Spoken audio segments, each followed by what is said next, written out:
Now, Roma Wines present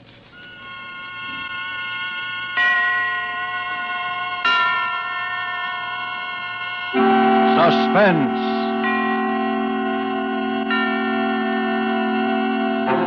Tonight, A Thing of Beauty, starring June Dupre. Suspense is presented for your enjoyment by Roma Wines. That's R-O-M-A, Roma Wines. Those excellent California wines that can add so much pleasantness to the way you live, to your happiness in entertaining guests, to your enjoyment of everyday meals. Yes, right now a glassful would be very pleasant as Roma Wines bring you Suspense. This is the Man in Black, here for the Roma Wine Company of Fresno, California. Tonight, in the absence of Ida Lupino, who was prevented from being with us because of illness, we are fortunate in being able to bring to you as star the actress whose performance in the RKO production, None But the Lonely Heart, has recently won her an award for one of the 10 best of the year, Miss June Dupre. Miss Dupre appears tonight in a drama of crime and passion and punishment, as unfolded in a narrative of a celebrated actress of yesteryear. And so with A Thing of Beauty, and with the performance of June Dupre as Madeline Tremaine, we again hope to keep you in suspense.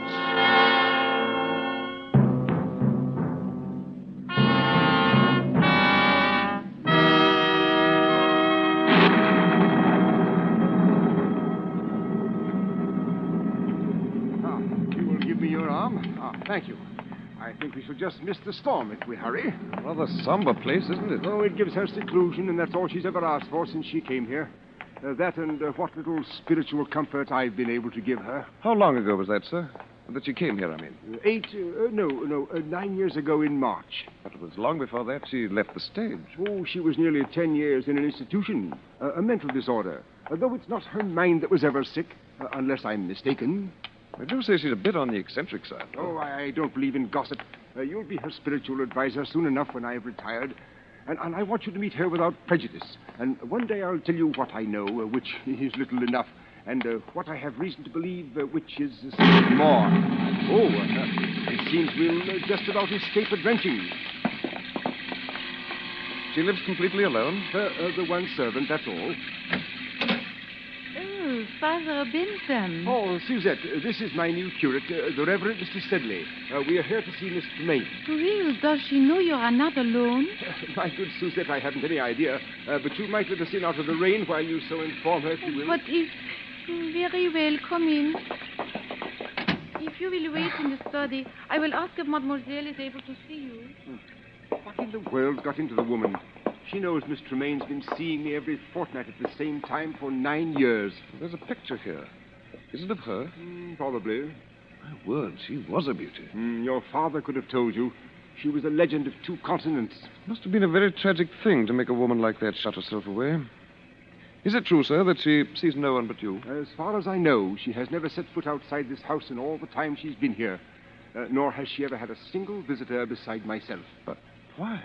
I think because she hopes that somehow, someday, a man of God will help her to find peace. And she doesn't care to face the world until she's found it. Mademoiselle will see you now, Father, in her parlor across the hall. Oh, thank you. Well, Father Bentham, come in. Come in. I do hope you don't mind my receiving you in the dark. But I have a mortal dread of lights during a storm. Not at all. You'll find 2 quite comfortable chairs just there by the window, I think. Oh, thank you. Madeline, this is my new curate, Mr. Sedley. Oh, yes, Mr. Sedley. It's a great pleasure, Miss Tremaine, to meet such a famous beauty. Even in the dark. Ah, so you've heard of my beauty, of course, Mr. Sedley. You know, as you came in, I was looking at this little gold mirror.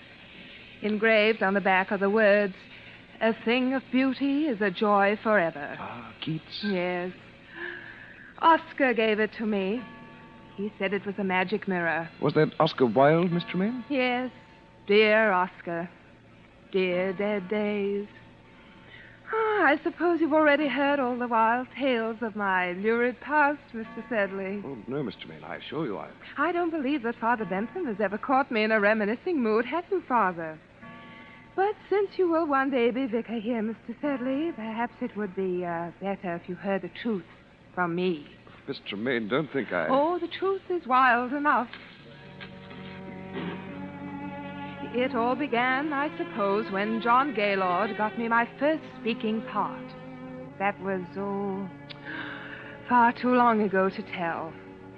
John and Nell Garrett were the leads, and my part, well, it was one of those obscure little parts that no one pays any attention to until some obscure little actress comes along and makes a start of a career with it.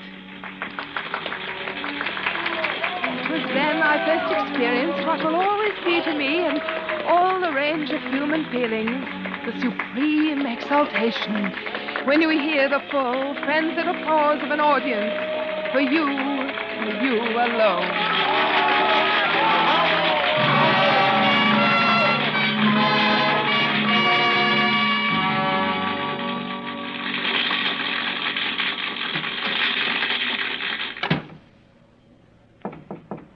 Yes?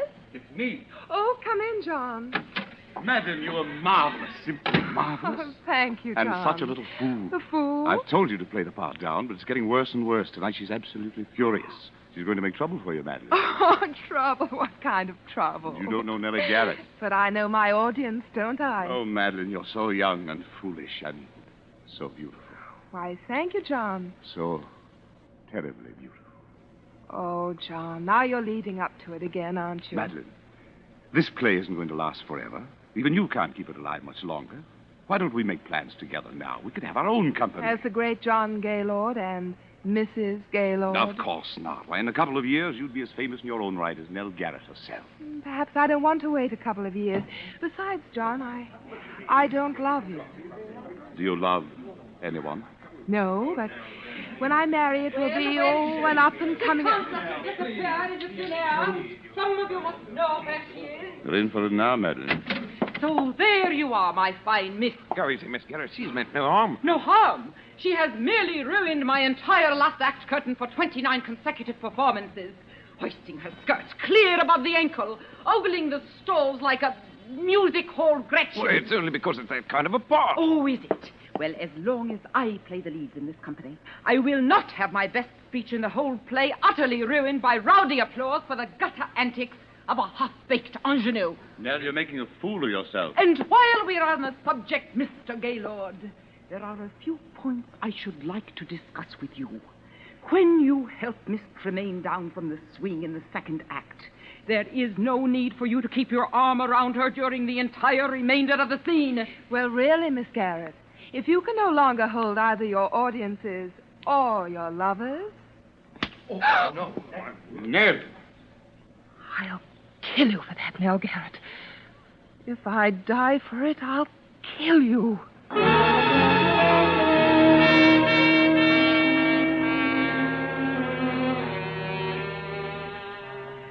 I left the theater and walked aimlessly out into the night, my eyes blinded with the tears. Young, oh yes, and foolish as I was, I believed my poor little heart was truly broken. For I knew that Nell Garrett could ruin me with every theater manager in London. And I knew she would.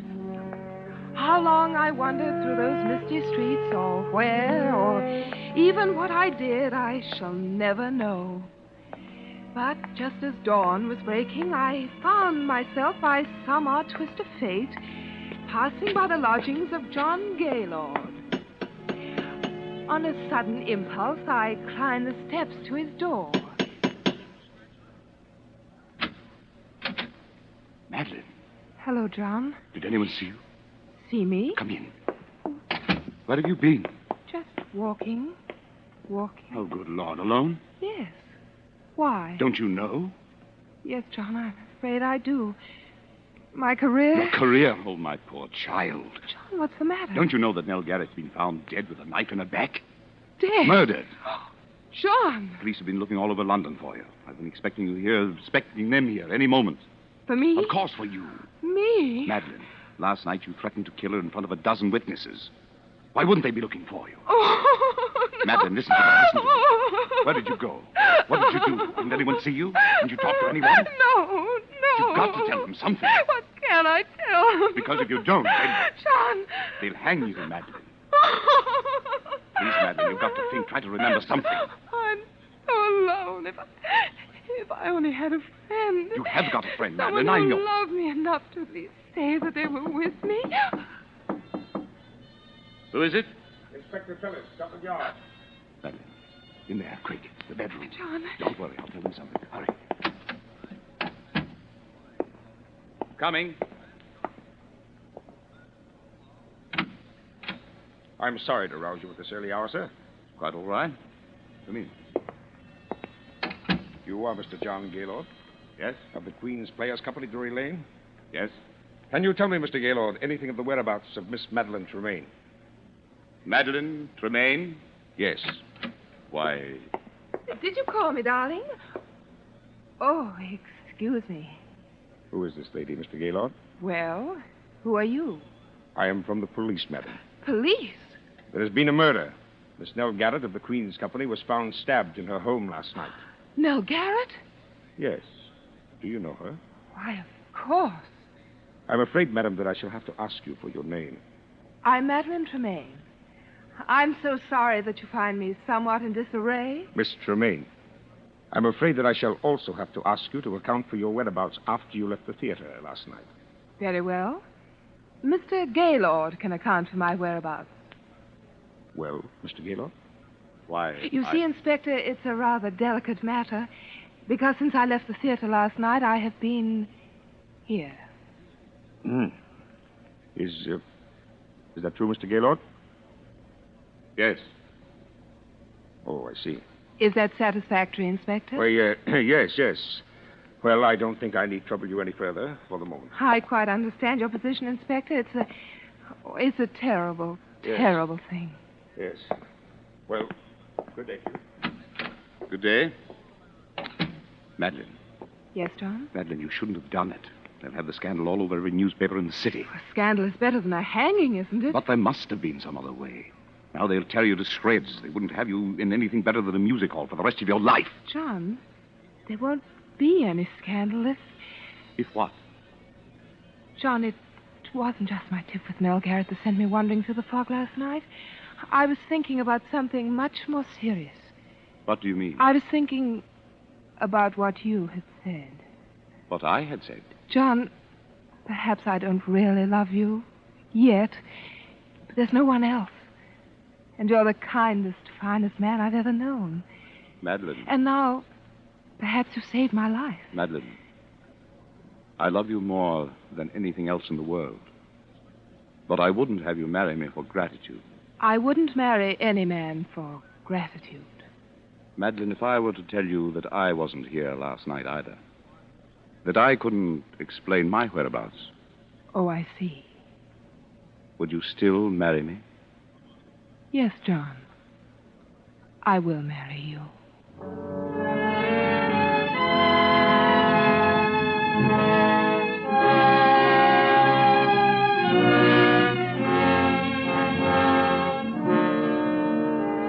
Tonight, for suspense, Roma Wines are bringing you as star Miss June Dupre, whom you have heard in the first act of A Thing of Beauty, a radio play by Robert L. Richards from a story by Elizabeth Heaston. Tonight's tale of suspense.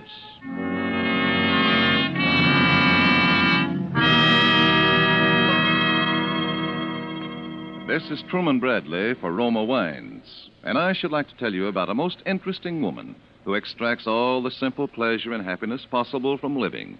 She is Elsa Maxwell, International Authority on Hospitality. She offers you some friendly counsel. I'm always telling people to take it easy, as they say, to be moderate and natural and at ease. And so, obviously, I suggest the enjoyment of a glass of Roma California port after dinner or during the evening.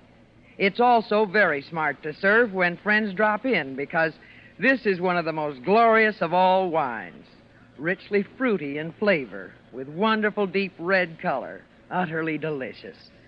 This is simple enjoyment, easy and restful enjoyment. Moderate pleasure that helps you feel calmly at ease and so happier. Don't bother about special glasses. Just use whatever glasses are convenient and enjoy your wine. You really should act on Miss Maxwell's suggestion. Roma Port, as all Roma wines, is the best that California's magnificent sun-ripened grapes can provide. In glorious flavor, color, and aroma, is unvaryingly good, always enjoyable, protected for you by the ancient skill of the noted Roma wineries, located in the choicest vineyard areas of California. Yet, all this delight costs you only pennies a glass. Remember, more Americans enjoy Roma than any other wines. Roma, R-O-M-A, Roma wines. And now it is with pleasure that we bring back to our soundstage Miss June Dupre as Madeline Tremaine, who resumes the recital of her brilliant and stormy career. It is a tale told to two clergymen in a darkened room, a tale well calculated to keep them and you in suspense.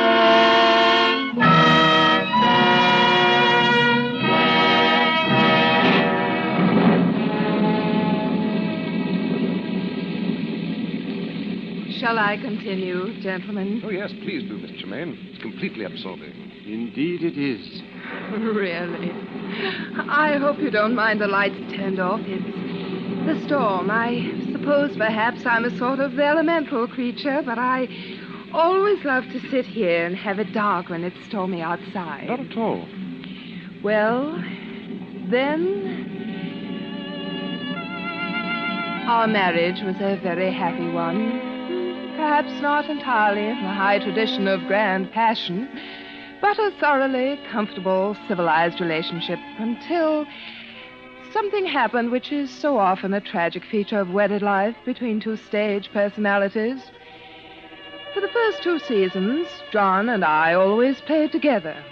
And then managers began to ask for me, alone. What could I do? I was young and just reaching the peak of my career. John was past his prime in popularity. And so at last he no longer even tried to have a career, but lived along on false hopes and idle dreams and tiresome reminiscences. And took up little hobbies to pass the time away and grew a little stout. It was very difficult for both of us. And then, for me, came the time and opportunity that every actress dreams of.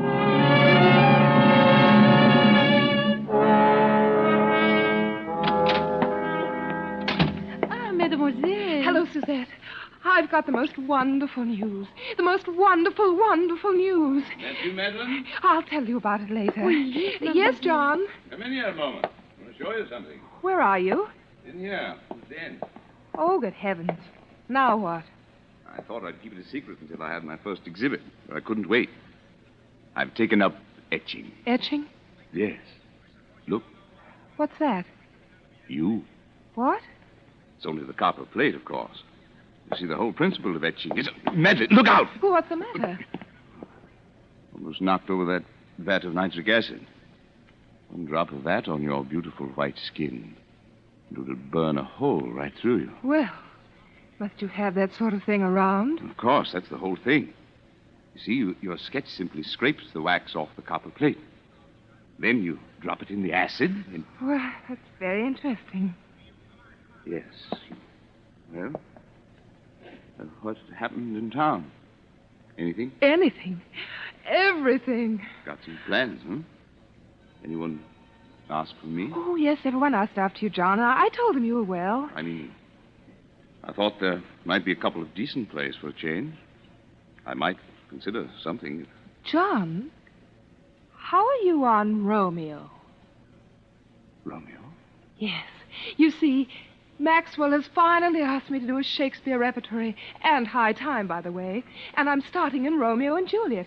And I Madeline, why didn't you tell me Romeo? Oh, it'll be a sensation, and it's just the thing I need. Now, John. Oh, I can do it all right. Take off a little weight, brush up on the lines. I've done it before, you know. John. Oh, Madeline, you're the dearest wife and the best friend a man ever had. You know, lately I've actually wondered sometimes if you might not think I wasn't. Oh, darling. Now, John, don't count too heavily on this. I'm not quite sure yet how things are going to work out. Work out? How else can they work out? But perfectly. Very well. I'd like to begin reading here at home, first thing tomorrow evening.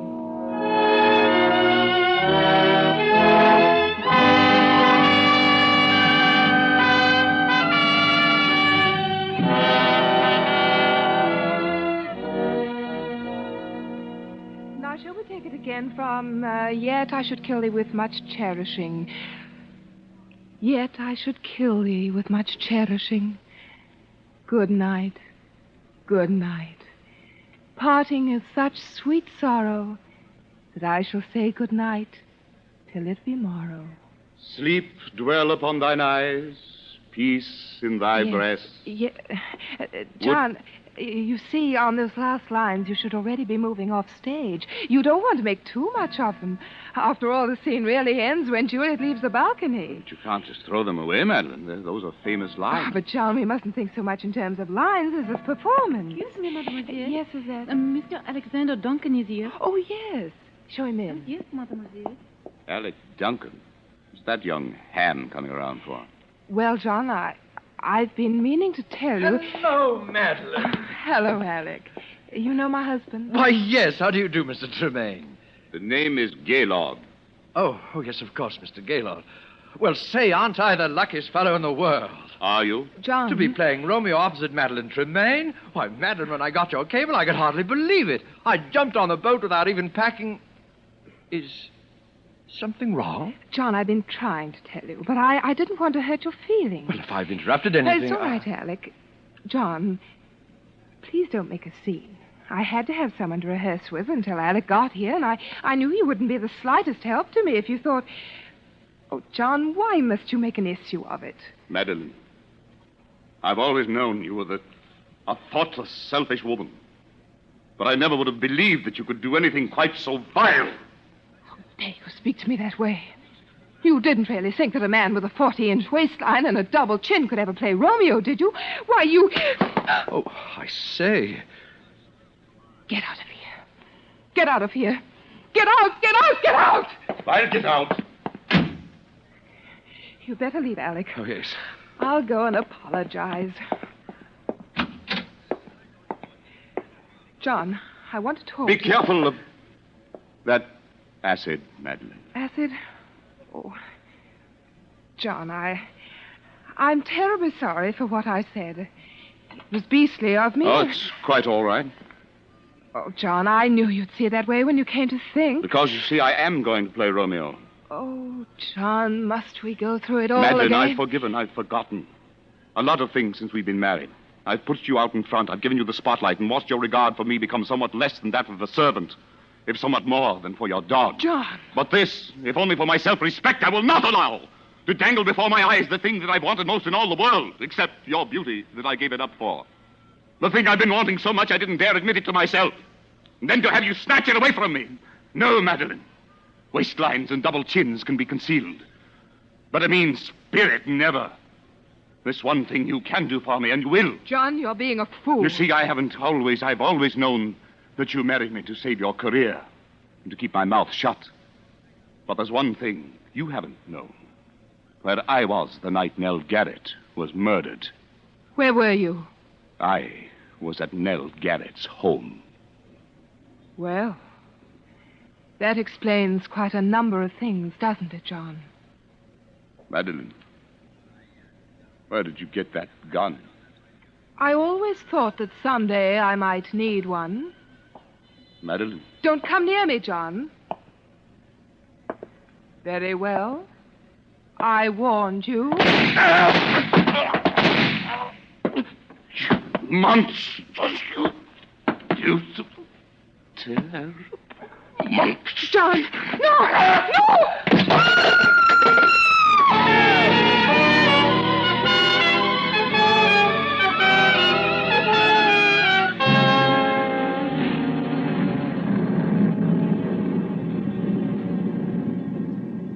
You see, as he sank to the floor, he hurled a bowl of acid at my face.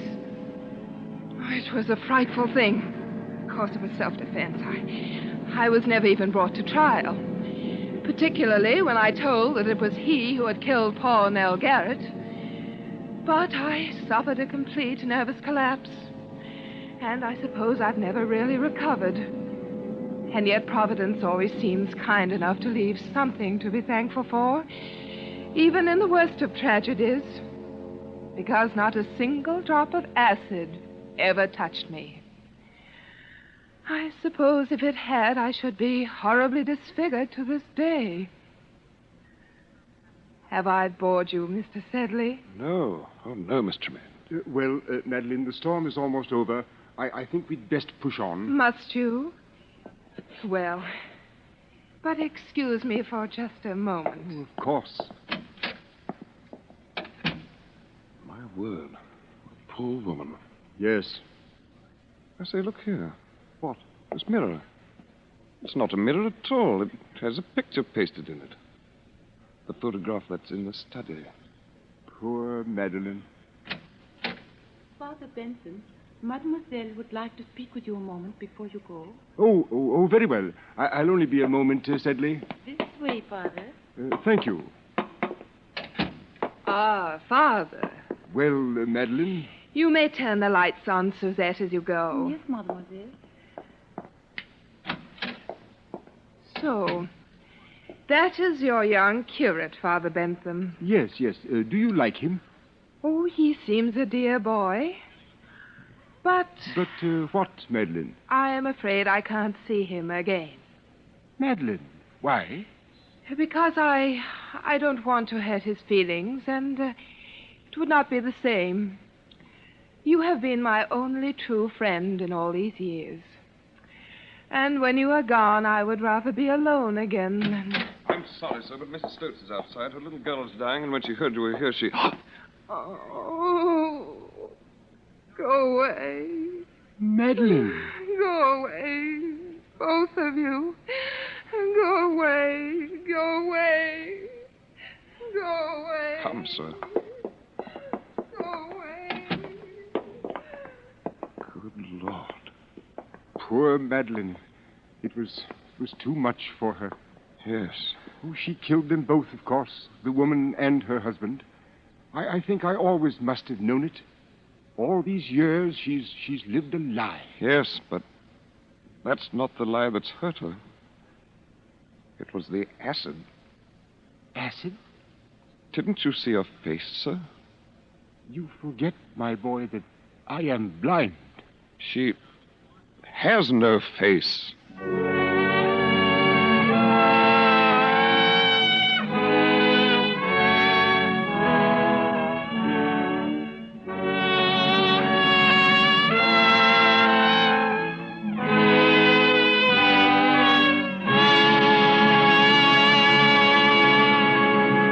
And so closes A Thing of Beauty, starring June Dupre, tonight's tale of Suspense. Suspense is produced, edited, and directed by William Spear. Probably no woman alive has been hostess to so many famous and distinguished people as Miss Elsa Maxwell. This is what she says about Roma wine. When you entertain friends, you do everything you can think of to add to their enjoyment. And that is why I say, when you serve your guests Roma wine, you not only delight them, you also smartly and genuinely flatter them. These delicious wines add so much to hospitality and to enjoyment of everyday meals. Yet it's such a simple, easy addition to the joy of living, so wholesomely moderate and so inexpensive. Miss Maxwell gives you good advice. Enjoy Roma wine regularly. It's California's finest, always good, unvaryingly fine in flavor and quality. Remember, more Americans enjoy Roma than any other wines. Roma, R-O-M-A, Roma wines. Next Thursday, same time, Mr. Keenan Wynn will be your star of Suspense. Presented by Roma Wines, R-O-M-A, made in California for enjoyment throughout the world. This is CBS, the Columbia Broadcasting System.